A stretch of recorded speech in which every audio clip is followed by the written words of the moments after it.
Ada shalom. Dimanapun saudara berada, sama-sama katakan bersama saya orang yang paling disayang sama Tuhan. Puji Tuhan bertemu kembali bersama saudara setiap hari Minggu, sekalipun masih dalam ibadah online. Sekalipun dalam ibadah online, saya menghimbau kepada saudara jangan pernah tinggalkan hari Minggu. Kenapa? Karena hari Minggu adalah hari di mana saudara berjumpa dengan Tuhan. Saudara melihat Yesus dalam firman-Nya. Dan saya percaya ketika saudara melihat Yesus dalam firman-Nya, saudara masuk ke dalam tempat perhentian Tuhan. Saudara masuk ke dalam rest. Ketika saudara mendengar firman Tuhan, saudara akan merasakan damai sukacitanya Tuhan. Dan ini akan memberikan kekuatan kepada saudara untuk masuk di hari-hari berikutnya. Akan memberikan kekuatan kepada saudara. Puji Tuhan, selama bulan Mei kemarin kita sudah sama-sama belajar secara khusus. Ada topik khusus yang saya berikan kepada saudara, how to be blessed in turbulent times. Bagaimana caranya saudara dan saya diberkati di masa-masa yang tidak menentu. Saya sudah mengajak saudara untuk sama-sama melihat ada beberapa cerita dalam Alkitab. Dari cerita tentang Yusuf, dari cerita tentang Yakub, kemudian dari cerita tentang Elia, dan lain sebagainya. Dan saya percaya Tuhan menaruh cerita-cerita tersebut dalam Alkitab bukan untuk penuh-penuhin Alkitab. Tapi Tuhan menaruh cerita-cerita tersebut dalam Alkitab supaya saudara dan saya bisa belajar di dalamnya. Kenapa? Karena Allah mengulang sejarah. Alkitab mengatakan yang ada sekarang, yang terjadi sekarang, dulu sudah ada. Artinya dulu sudah terjadi. Dan yang akan ada, yang akan terjadi, sudah lama terjadi, sudah pernah terjadi. Dan Allah mencari yang lalu. Apa artinya? Allah mengulang sejarah. Jadi apa yang terjadi hari ini, dulu sudah pernah terjadi. Jadi kalau saudara mau mendapatkan hasil yang sama, itu sebabnya saudara juga harus menggunakan cara-cara yang sama. Itu sebabnya saya mengajak saudara untuk sama-sama melihat cerita-cerita tersebut. Dan saya percaya saudara pasti diberkati Tuhan. Amin. Nah, hari ini saya mau saudara betul-betul menyadari bahwa saudara dan saya hari ini hidup di penghujung akhir zaman. Kebanyakan orang ketika mendengar kata akhir zaman, kebanyakan orang langsung takut. Kenapa? Karena banyak orang yang memiliki pemikiran, oh akhir zaman adalah akhir dari segala sesuatunya. Akan terjadi penghakiman. Tetapi tidak demikian buat saudara, buat saya. Orang percaya. Akhir zaman adalah kabar baik. Yang percaya boleh bilang amin. Akhir zaman adalah kabar baik. Kenapa? Karena buat orang percaya, akhir zaman berbicara tentang kedatangan Tuhan yang kedua kali. Waktu Yesus datang ke dalam dunia ini untuk yang kedua kali, dia datang bukan untuk menghakimi orang percaya, tapi dia datang untuk menjemput saudara, menjemput saya. Dan kabar baiknya ketika Yesus datang yang kedua kali, saudara dan saya akan diubahkan dengan menggunakan tubuh kemuliaan, tubuh yang tidak dapat binasa. Saudara akan diangkat naik ke surga, diam dalam rumah Tuhan selama-lamanya. Yang percaya boleh bilang amin. Hari ini saudara dan saya hidup di penghujung akhir zaman. Saya mau saudara betul-betul menyadari saudara dan saya hidup di penghujung akhir zaman. Dari mana saudara dan saya tahu? Tuhan Yesus berkata, perhatikan pohon ara atau pohon yang lainnya. Jika kamu melihat pohon-pohon itu sudah bertunas, dengan sendirinya kamu tahu bahwa musim panas sudah dekat. Nah, demikianlah jika kamu melihat hal-hal ini terjadi, ketahuilah kerajaan Allah sudah dekat. Sekarang pertanyaan saya, hal-hal apa saja yang terjadi yang merupakan tanda bahwa kerajaan Allah sudah dekat? Kita lihat firman yang Tuhan Yesus katakan. Lukas pasal 21 ayat 7 sampai dengan ayat yang ke-8. Dan murid-murid bertanya kepada Yesus. Katanya, Guru, bila manakah itu akan terjadi? Dan apakah tandanya kalau itu akan terjadi? Jawabnya, waspadalah supaya kamu jangan disesatkan, sebab banyak orang akan datang dengan memakai namaku dan berkata, akulah dia, dan saatnya sudah dekat. Janganlah kamu mengikuti mereka. Amin. Dan murid-murid bertanya kepada Yesus, katanya, Guru, bila manakah itu akan terjadi? Bila mana akhir zaman akan terjadi? Dan apakah tandanya akhir zaman? Kalau itu akan terjadi. Kemudian jawab Yesus begini, waspadalah supaya kamu jangan disesatkan, Sebab banyak orang akan datang dengan memakai namaku dan berkata akulah dia, dan saatnya sudah dekat. Janganlah kamu mengikuti mereka. Kalau saudara perhatikan sejak tahun 1970, 80, kalau saudara lihat di internet, saudara akan menemukan ada begitu banyak sekte, ada begitu banyak mesias, nabi palsu. Contohnya Jim Jones, kemudian saudara bisa menemukan nama-nama David Koresh dan lain sebagainya. James Warren Jones yang dikenal dengan nama Jim Jones. Dia adalah pemimpin sekte yang bernama People Temple.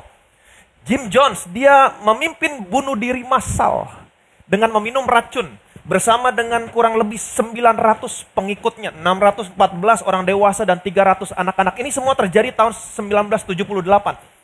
Kemudian saudara bisa menemukan lagi ada nama yang namanya David Koresh. David Koresh di sini dia adalah seorang pemimpin dari sekte religius yang bernama Branch Davidians. Dia pemimpin sekte religius yang bernama Branch Davidians dan dia juga memimpin bunuh diri massal dengan membakar diri. 54 orang dewasa, 21 anak-anak mati bersama-sama dengan David Koresh. Tuhan berkata, akan ada banyak orang yang datang memakai namaku. Kamu jangan ngikutin. Amin. Kemudian tanda berikutnya, perhatikan baik-baik. Dan apabila kamu mendengar tentang peperangan dan pemberontakan, janganlah kamu terkejut, sebab semuanya itu harus terjadi dahulu. Tetapi itu tidak berarti kesudahannya akan datang segera.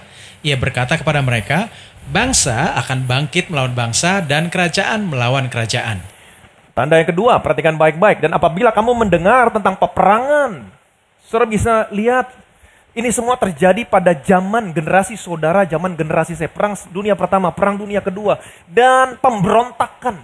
Kalau saudara perhatikan baik-baik, selama 2 atau 3 dekade belakangan ini, ada begitu banyak terjadi pemberontakan yang dilakukan rakyat terhadap pemerintahannya. Ada di Irak, kemudian di Mesir, di Afghanistan, dan baru-baru yang terjadi terakhir ini di Hong Kong.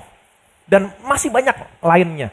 Bangsa bangkit melawan bangsa. Kemudian pemberontakan yang dilakukan rakyat terhadap pemerintahannya. Banyak sekali. Tanda berikutnya, perhatikan baik-baik. Dan akan terjadi gempa bumi yang dahsyat dan di berbagai tempat akan ada penyakit sampar dan kelaparan. Dan akan terjadi juga hal-hal yang mengejutkan dan tanda-tanda yang dahsyat dari langit. Dan akan terjadi gempa bumi yang dahsyat. Bukan gempa bumi yang biasa-biasa, tapi gempa bumi yang dahsyat. 9 skala Richter, 10 skala Richter. Bukan gempa bumi yang biasa, tapi gempa bumi yang dahsyat. 9 skala Richter, 10 skala Richter. Kemudian dan di berbagai tempat akan ada penyakit sampar dan kelaparan. Akan ada penyakit sampar dan kelaparan. Ini semua terjadi pada zaman generasi saudara, generasi saya. 1918, flu Spanyol, 61 kolera, 2003 SARS. 2009 flu babi, 2019 yang sekarang terjadi COVID-19. Bahkan menjadi pandemi. Apa yang terjadi? Saudara, lockdown, PSBB, orang tinggal dalam rumah, banyak perusahaan yang tutup, banyak bisnis yang tidak bergerak, roda ekonomi tidak berputar, banyak yang dirumahkan, di PHK, resesi. Apa yang terjadi? Banyak orang kelaparan. Akan ada penyakit sampar dan kelaparan. Ini semua terjadi pada zaman generasi saudara, generasi saya. Amin. Ayat yang ke-12, perhatikan baik-baik. Tetapi sebelum semuanya itu, kamu akan ditangkap dan dianiaya. Kamu akan diserahkan ke rumah-rumah ibadat dan penjara-penjara, dan kamu akan dihadapkan kepada raja-raja dan penguasa-penguasa oleh karena namaku. Amin. Tetapi sebelum semuanya itu terjadi, sebelum semua tanda-tanda yang Yesus sebutkan tentang akhir zaman terjadi, kemudian Tuhan berkata begini, kamu akan ditangkap dan dianiaya. Jadi saudara lihat konteksnya. Ingat baik-baik, tadi di ayat yang ke-7, murid-muridnya bertanya, bila manakah akhir zaman akan terjadi? Apakah tanda-tandanya akhir zaman akan terjadi? Jadi muridnya bertanya sama Yesus tentang akhir zaman. Apa tandanya? Kemudian Tuhan menjambarkan tanda-tandanya. Akan ada Mesias palsu. nabi palsu, ada orang yang akan muncul memakai namaku. Kemudian Tuhan juga berkata akan ada peperangan, bangsa bangkit melawan bangsa, akan terjadi pemberontakan, kemudian akan terjadi gempa bumi yang dahsyat, ada kelaparan, ada sampar di berbagai macam tempat. Kemudian Tuhan berkata, tetapi sebelum semuanya itu, kamu akan ditangkap dan dianiaya. Dengan kata lain, Yesus break terlebih dahulu tentang tanda akhir zaman. Kemudian Yesus berkata begini, kamu akan ditangkap dan dianiaya. Yesus berbicara tentang tanda akhir zaman.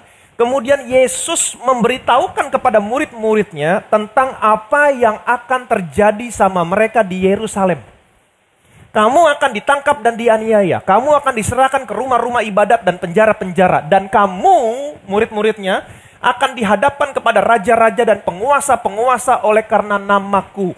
Jadi kalau saudara lihat, di ayat yang ke-12 dan seterusnya sampai ayat ke-24, Yesus berbicara tentang apa yang akan terjadi sama murid-muridnya di Yerusalem.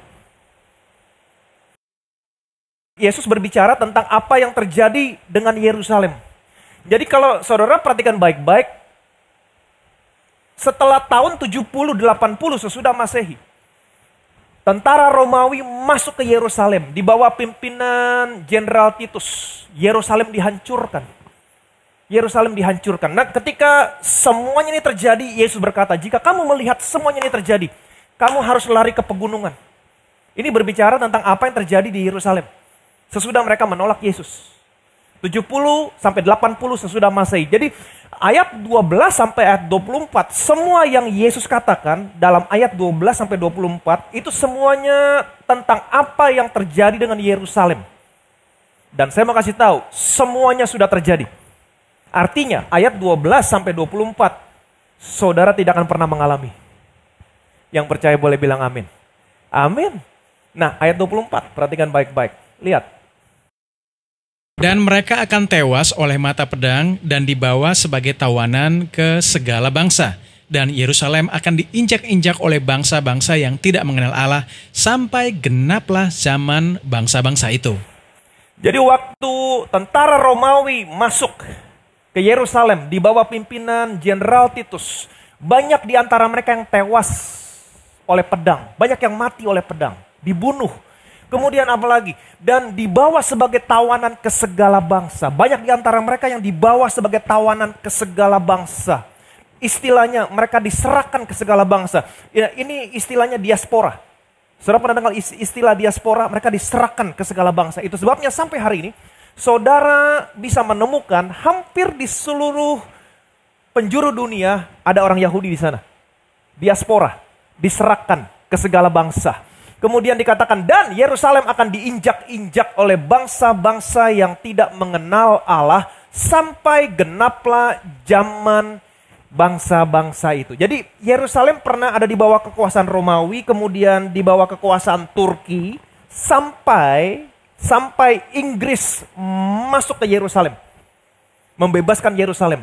Di bawah pimpinan Jenderal Allenby. Waktu Allenby masuk tahun 1917, Jenderal Allenby masuk ke Yerusalem. Dia masuk ke Yerusalem, dia turun dari kudanya, dia berjalan kaki. Allenby, dia adalah orang percaya. Ibunya pernah berkata kepada Allenby bahwa suatu saat nanti Yerusalem, Israel akan kembali menjadi satu bangsa. Dan dia percaya. Kemudian waktu dia masuk ke Yerusalem, dia berkata kepada tentara-tentaranya, saya tidak layak masuk ke Yerusalem dengan menunggang kuda. Kenapa? Karena juru selamat saya masuk ke Yerusalem menunggang keledai. Dia turun dari kudanya. Dia berjalan masuk ke Yerusalem bersama tentara-tentaranya. Dia rebut kembali Yerusalem. Dan sampai hari ini, nama Allenby diabadikan menjadi salah satu nama border perbatasan antara Israel dengan Jordania. Allenby border. Kemudian Allenby memberitahukan kepada semua orang-orang Yahudi supaya kembali ke Yerusalem. Tetapi apa yang terjadi? Tidak ada orang yang mau kembali ke Yerusalem. Why? Kenapa? Karena mereka sudah menjadi orang yang sukses.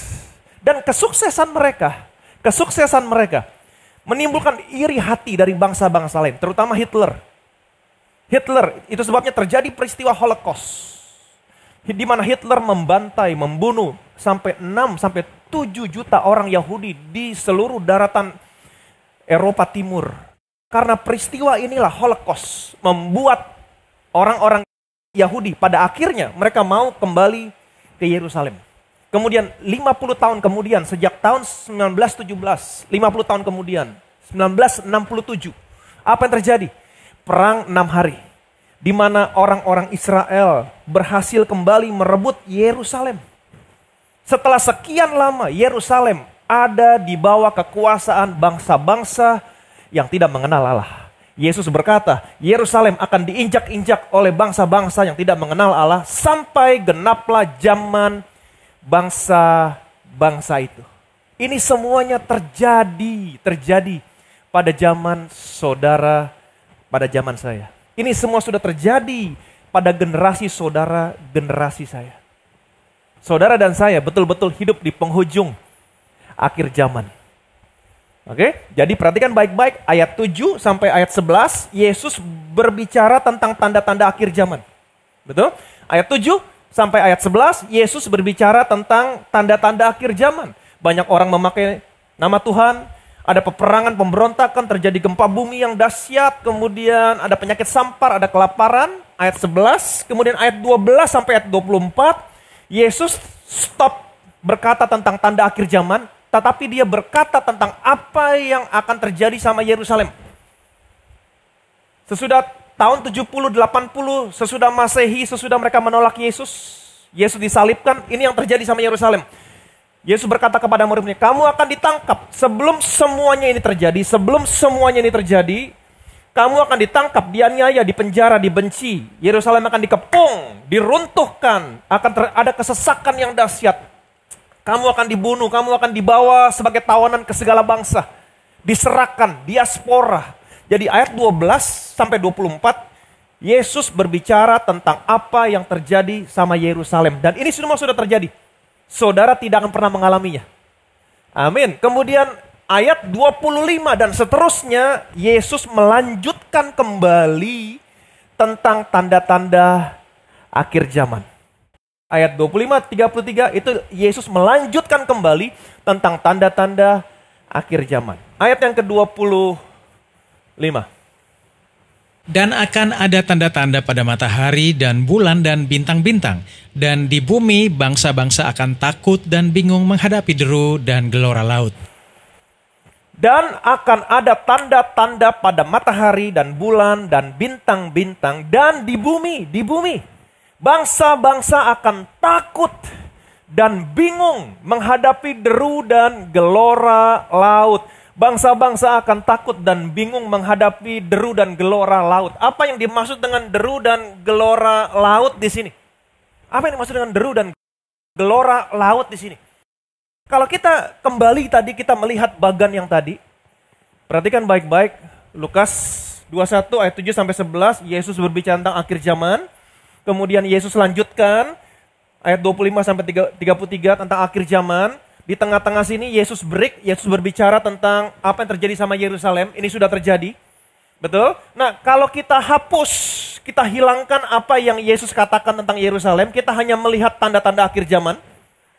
Betul? Di ayat 11 dikatakan akan terjadi gempa bumi. Di ayat 11 dikatakan akan terjadi gempa bumi. Kemudian di ayat yang ke-20 akan terjadi deru dan gelora laut. Betul? Jadi kalau kita hanya melihat tanda-tanda akhir zaman, di ayat yang ke-11 dikatakan akan terjadi gempa bumi yang dahsyat. Kemudian dilanjutkan ayat yang ke-25, orang akan takut dan bingung akan deru dan gelora laut. Artinya deru dan gelora laut di sini diakibatkan oleh gempa bumi. Jadi terjadi gempa bumi terlebih dahulu, kemudian terjadi deru dan gelora laut. Jadi apa yang dimaksud dengan deru dan gelora laut? Tsunami. Betul? Tsunami. Perhatikan baik-baik.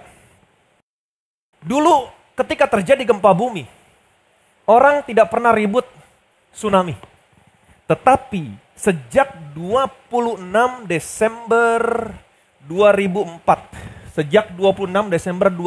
ketika terjadi gempa bumi di lautan Hindia Selatan, Samudra Hindia Selatan, Ketika terjadi gempa bumi sekitar 8,9 skala Richter kalau nggak salah.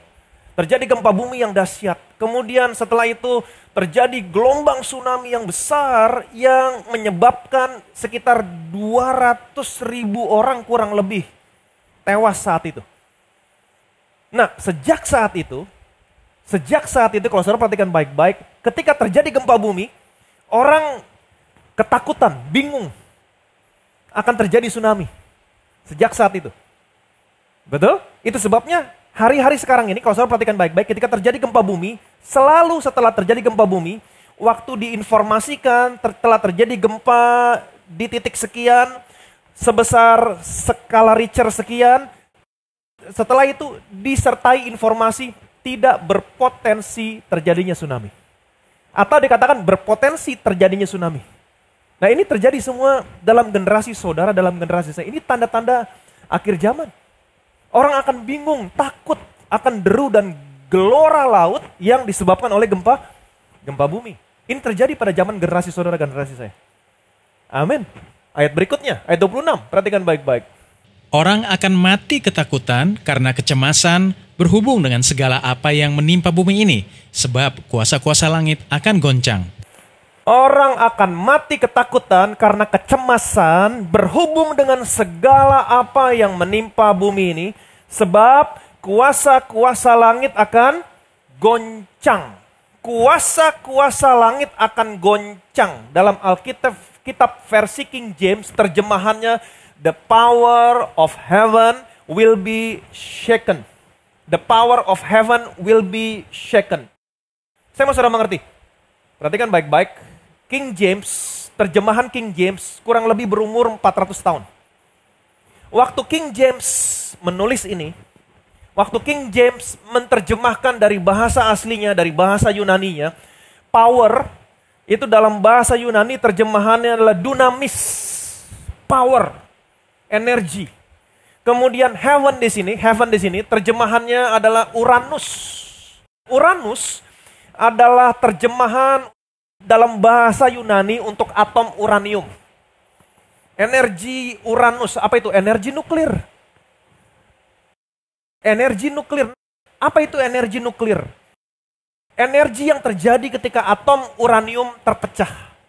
Energi nuklir. Nah, waktu King James menulis ini, tenaga nuklir belum ada.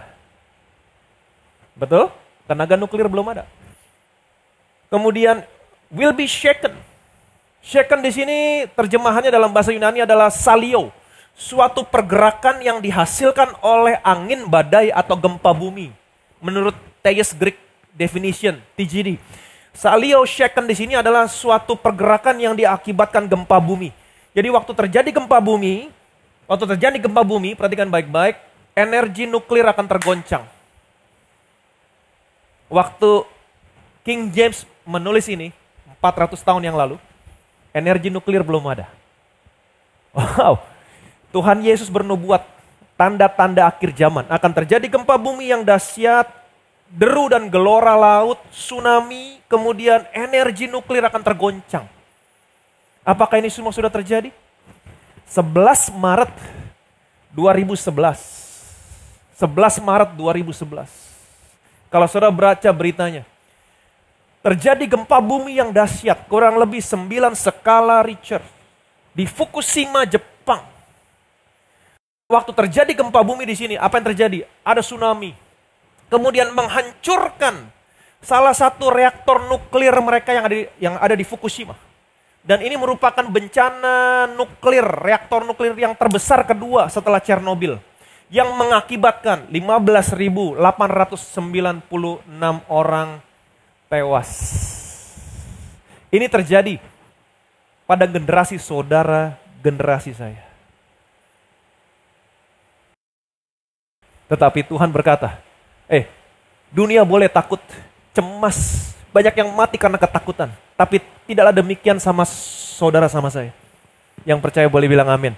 Amin. Tuhan, saudara Tuhan saya berjanji, 1.000 orang boleh rebah di sisimu, 10.000 rebah di sebelah kananmu.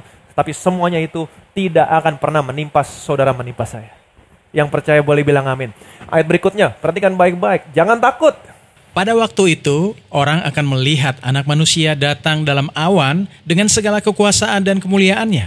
Apabila semuanya itu terjadi, bangkitlah dan angkatlah mukamu, sebab penyelamatmu sudah dekat. Pada waktu itu orang akan melihat Anak Manusia datang dalam awan dengan segala kekuasaan dan kemuliaannya. Apabila semuanya itu mulai terjadi, apabila tanda-tanda yang Yesus sebutkan itu terjadi, Yesus berkata, bangkitlah, angkatlah mukamu. Bangkitlah, angkatlah mukamu. Bangkit, angkatlah mukamu. Jangan nunduk dan lihat ke bawah. Jangan takut, tapi bangkit, angkatlah mukamu. Kenapa? Karena sebab penyelamatanmu sudah dekat. Tuhan Yesus sudah mau datang. Amin. Dan kedatangan Dia bukan untuk menghakimi saudara, tapi kedatangan Dia untuk mengangkat saudara, menjemput saudara. Kamu akan dipakaikan tubuh yang tidak dapat binasa, tubuh kemuliaan. Kamu akan diangkat naik ke surga dan diam dalam rumah Tuhan sepanjang masa. Yang percaya boleh bilang amin. Dunia boleh takut, dunia boleh cemas. Banyak yang mati karena kecemasan, ketakutan, deru dan gelora laut. Power of heaven will be shaken. Tapi buat saudara, buat saya, lihat apa yang akan Tuhan kerjakan buat saudara, buat saya di akhir zaman ini. Perhatikan baik-baik. Engkau yang menegakkan gunung-gunung dengan kekuatanmu, sedang pinggangmu berikatkan keperkasaan. Engkau yang meredakan deru lautan, deru gelombang-gelombangnya, dan kegemparan bangsa-bangsa. Sebab itu, orang-orang yang diam di ujung-ujung bumi takut kepada tanda-tanda mujizatmu. Tempat terbitnya pagi dan petang, kau buat bersorak-sorai. Engkau mengindahkan tanah itu, mengaruniainya kelimpahan, dan membuatnya sangat kaya. Batang air Allah penuh air. Engkau menyediakan gandum bagi mereka. Ya, demikianlah engkau menyediakannya. Engkau mengairi alur bajaknya. Engkau membasahi gumpalan-gumpalan tanahnya. Dengan dirus hujan, engkau menggemburkannya. Engkau memberkati tumbuh-tumbuhannya. Engkau memahkotai tahun dengan kebaikanmu. Jejakmu mengeluarkan lemak. Amin. Ayat yang ke-7, perhatikan baik-baik. Engkau yang menegakkan gunung-gunung dengan kekuatanmu. Sedang pinggangmu berikatkan keperkasaan. Perhatikan baik-baik ayat yang ke-8. Engkau yang meredakan deru lautan. Engkau yang meredakan deru lautan, deru gelombang-gelombangnya, dan kegemparan bangsa-bangsa. Tuhan Yesus berkata, tanda akhir zaman salah satunya deru dan gelora laut akan terjadi, tsunami. Nah, kebanyakan orang berpikir bahwa oh Tuhan yang menciptakan tsunami. No, Tuhan tidak pernah menciptakan tsunami. Justru Tuhan yang meredakan tsunami. Yang percaya boleh bilang amin. Tuhan berkata, engkau yang meredakan deru lautan, deru gelombang-gelombangnya, dan kegemparan bangsa-bangsa. Banyak orang yang berpikir, oh Tuhan menghukum bumi ini dengan kelaparan, dengan sampar, dengan gempa bumi. No, Tuhan tidak pernah menghukum. Yang percaya boleh bilang amin. Justru Tuhan meredakan kegemparan bangsa-bangsa. Saya mau saudara mengerti. Saudara dan saya hidup dalam dunia yang sudah jatuh. Ada tsunami, ada gempa bumi, ada kelaparan, ada sampar. Tetapi Tuhan sudah memberikan kuasa kepada saudara, kepada saya. Ingat pelajaran kita. Apa yang kamu ikat di bumi terikat di surga. Apa yang kamu lepaskan di bumi terlepas di surga. Terjemahannya adalah apa yang kamu izinkan di bumi, di surga aku izinkan. Apa yang kamu tidak pernah izinkan di bumi terjadi, dari surga aku tidak pernah izinkan. Itu sebabnya saudara dan saya jangan pernah diam. Kita sudah pernah belajar berdoa, memuji Tuhan, merenungkan firman Tuhan. Berdoa. Amin. Kalau saudara berkata, aku tidak pernah izinkan terjadi gempa di bumi. Saya percaya, di surga, Tuhan tidak akan pernah izinkan terjadi gempa. Amin. Engkau yang meredakan deru lautan, deru gelombang-gelombangnya, dan kegemparan bangsa-bangsa. Kalau saudara tidak pernah izinkan terjadi tsunami, Tuhan dari sorga tidak pernah izinkan. Itu sebabnya saudara dan saya jangan pernah diam. Amin. Jadi ingat baik-baik. Sekalipun situasinya seperti sekarang ini, saya mau saudara punya pandangan yang baik tentang Tuhan. Kegemparan COVID-19 bukan dari Tuhan. Justru dia akan meredakan COVID-19. Yang percaya boleh bilang amin. Amin. Dia bukan hanya meredakan tsunami, dia bukan hanya meredakan kegemparan bangsa-bangsa. Ayat berikutnya mengatakan begini. Engkau mengindahkan tanah itu, mengaruniainya kelimpahan. Perhatikan baik-baik. Dan membuatnya sangat kaya. Batang air Allah penuh air. Engkau menyediakan gandum bagi mereka. Ya, demikianlah engkau menyediakannya. Engkau mengairi alur bajaknya. Engkau membasahi gumpalan-gumpalan tanahnya dengan dirus hujan. Engkau menggemburkannya. Engkau memberkati tumbuh-tumbuhannya. Di akhir zaman ini, perhatikan baik-baik. Tuhan akan memberkati saudara. Ayat ini berbicara tentang prosperity, berkat secara finansial. Dia mengindahkan tanahmu, mengaruniainya kelimpahan, dia akan memberkati pekerjaanmu. Kita sudah belajar selama bulan Mei kemarin, ingat baik-baik. Tuhan akan membukakan perbendaharaan untuk anak-anaknya. Menurunkan hujan dari langit, memberkati pekerjaanmu. Amin. Memberikan roti kepada orang yang mau makan. Dia memberikan gandum. Perhatikan baik-baik. Menyediakan gandum bagi mereka. Dia memberkati segala pekerjaanmu, mengaruniai kelimpahan, dan ia membuatnya sangat kaya. Yang percaya boleh bilang amin. Jadi Tuhan bukan hanya meredakan apa yang akan terjadi sepanjang masa ini. Semua yang buruk dia akan redakan buat saudara buat saya. Dan dia bukan hanya redakan, tapi dia akan memberkati saudara, memberkati saya. Yang percaya boleh bilang amin. Selanjutnya, perhatikan baik-baik. Engkau memahkotai tahun dengan kebaikanmu, jejakmu mengeluarkan lemak. Engkau memahkotai tahun dengan kebaikanmu. Engkau memahkotai tahun dengan kebaikanmu. Apa maksudnya memahkotai? Kebanyakan orang berpikir memahkotai artinya menaruh mahkota di atas kepala. No, memahkotai, terjemahan dalam bahasa Ibraninya adalah atar. Memahkotai terjemahannya adalah atar, yang artinya encircle, mengelilingi. Atau to surround, tujuannya untuk apa? Untuk memproteksi. Jadi engkau memahkotai tahun-tahun kita. Dengan apa? Dengan kebaikannya. Artinya apa? Tuhan memproteksi saudara dengan kebaikannya. Yang percaya boleh bilang amin. Ingat baik-baik, dia bukan hanya Tuhan yang baik, tapi dia juga gembala yang baik. Kalau saudara baca apa yang dilakukan gembala yang baik buat domba-dombanya, buat saudara, buat saya. Sekalipun dalam lembah kekelaman, sekalipun dalam situasi yang sulit, di mana kita sudah hidup di akhir zaman ini, ada begitu banyak mesias palsu, nabi palsu, ada peperangan, ada pemberontakan, kemudian ada gempa bumi yang dahsyat, ada kelaparan, ada sampar, ada deru dan gelora laut, orang bingung, orang takut, banyak yang mati. Tetapi janji Tuhan buat saudara, buat saya, di akhir zaman ini, ingat baik-baik, Tuhan yang akan meredakan deru dan gelora laut. Tuhan yang akan meredakan semua yang jahat. Amin. Dia bukan hanya meredakan semua yang jahat, tapi ingat baik-baik, dia akan memberkatimu. Dia akan membuka perbendaharaannya. Dia akan menurunkan hujan, mengaliri arus bajak saudara, membasahi gumpalan-gumpalan tanah saudara, membuatnya subur, mengaruniakan kekayaan. Artinya apa? Dia akan memberkati pekerjaanmu hari ini. Membuat apapun yang kamu kerjakan berhasil. Amin. Membuat kelimpahan sehingga kamu tidak meminjam, tapi kamu memberi pinjaman. Amin. Inilah Tuhan saudara, inilah Tuhan saya. Perhatikan baik-baik yang terakhir.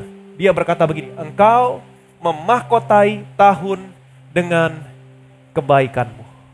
Tuhan berkata, kalau tanda-tanda ini terjadi, hei, jangan takut, bangkitlah, angkatlah mukamu, karena keselamatanmu sudah dekat.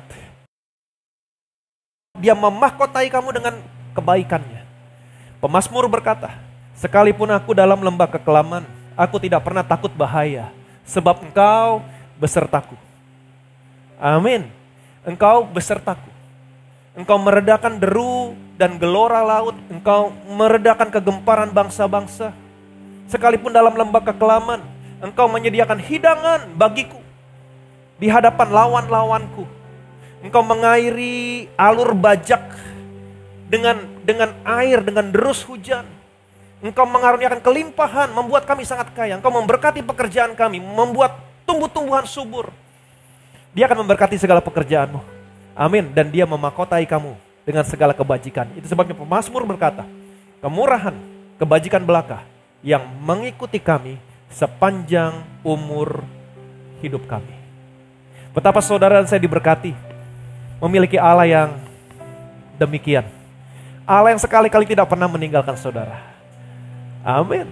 Dia senantiasa ada bersama-sama dengan saudara. Dan ingat baik-baik, situasi yang sulit seperti sekarang ini, ada banyak penyakit, ekonomi tidak bergerak. Saya mau saudara percaya, ini semua bukan berasal dari Tuhan. Tuhan tidak pernah menghukum. Sejak Yesus mati di atas kayu salib, menanggung semua penghukuman yang seharusnya menjadi bagian saudara, bagian saya. Allah menghukum semua dosamu di tubuh anaknya. Dan setelah Allah menghukum semua dosamu di tubuh anaknya, Allah bersumpah. Allah bersumpah. Allah gak perlu bersumpah. Tapi kenapa Allah bersumpah? Karena Allah ingin memberikan jaminan ganda kepada saudara, kepada saya. Aku bersumpah, aku tidak murka lagi sama kamu. Aku tidak menghukum kamu lagi. Biar gunung beranjak, biar bukit bergoyang, kasih setia Tuhan tidak pernah beranjak daripadamu. Amin. Ingat baik-baik apa yang terjadi dengan dunia ini belakangan ini. Ada begitu banyak penyakit, ada begitu banyak orang yang mati. Ini bukan berasal dari Tuhan, ini bukan pekerjaan Tuhan. Justru Tuhan akan meredakan kegemparan bangsa-bangsa. Ada begitu banyak orang yang kehilangan pekerjaan. Ada begitu banyak orang yang kelaparan. Ini bukan berasal dari Tuhan. Tuhan bukan Tuhan yang mengambil, tapi Tuhan, saudara, Tuhan saya adalah Tuhan yang memberi.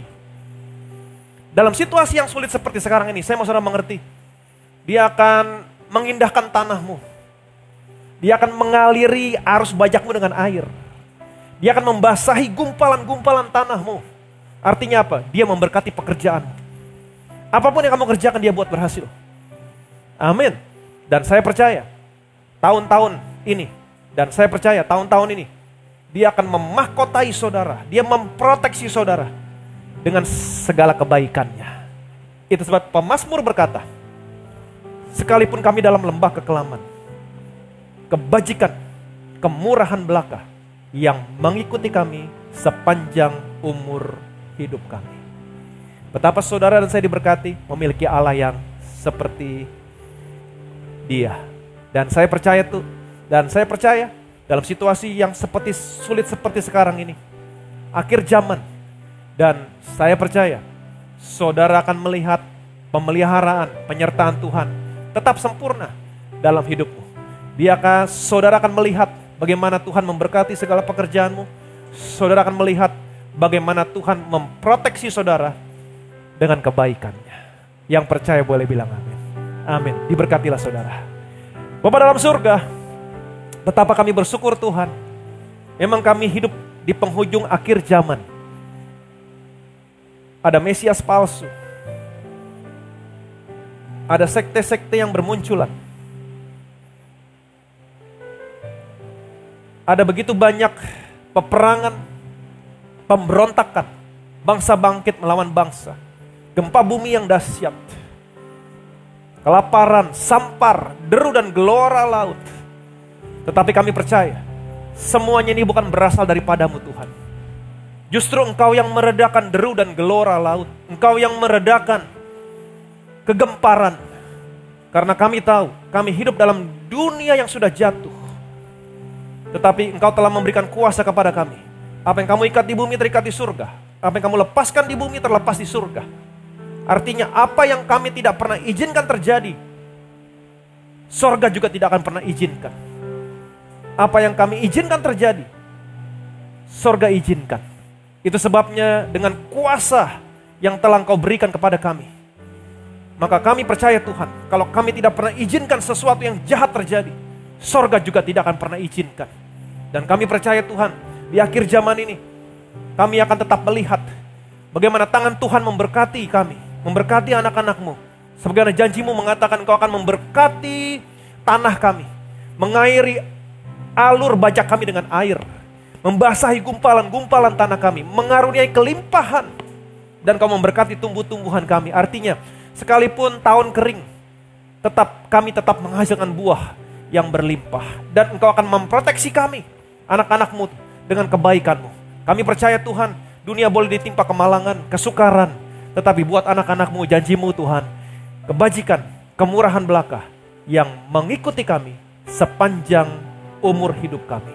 Dan kami berdoa dimanapun anak-anak-Mu berada melangkah Tuhan, kami percaya pemeliharaan-Mu sempurna atas mereka, penyertaan-Mu sempurna atas mereka. Engkau akan tetap memberkati pekerjaan mereka, memberkati apapun yang mereka kerjakan. Dan kami percaya kemanapun mereka melangkah, proteksi Tuhan sempurna, kemurahan, kebajikan belaka yang mengikuti mereka sepanjang umur hidup mereka. Dalam nama Tuhan Yesus kami berdoa, sama-sama kita katakan amin.